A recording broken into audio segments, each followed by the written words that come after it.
রমজানে বর্জনীয়, এক নাম্বার বর্জনীয় বিবাদ বর্জন করা আর অশ্লীলতা বর্জন করা। বিবাদ আর অশ্লীলতা বর্জন করা। সহিহ বুখারীর বর্ণনা 1904 নম্বর হাদিস, 1904। এই হাদিসের মধ্যে আছে রাসূলুল্লাহ সাল্লাল্লাহু আলাইহি সাল্লাম বলেন, ইযা কানা ইয়াউমু সাওমি আহাদিকুম ফালা ইয়ারফুস ওয়ালা ইয়াসখাব ওয়া ফি রিওয়ায়া ওয়ালা ইয়াজহাল। তোমাদের কেউ যখন রোজা রাখবা, রোজা রাখা অবস্থায় কেউ গালি দিবা না, উল্টা পাল্টা কথা বলবা না, মুখে কোনো অশ্লীল বাক্য আনবা না, অশ্লীল কর্ম করবা না।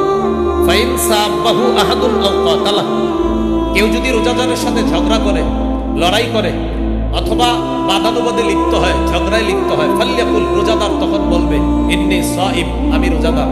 বুখারীর অন্য বর্ণনা আসছে আপনি দুইবার বলবেন ইন্নী সাইম, ইন্নী সাইম, আমি রোজাদার, আমি রোজাদার। বুখারীর অন্য বর্ণনা আসছে ফাল্যাকুল ইন্নী সাইমুন মাররাতাইন, সেজন্য দুইবার বলে আমি রোজাদার, আমি রোজাদার।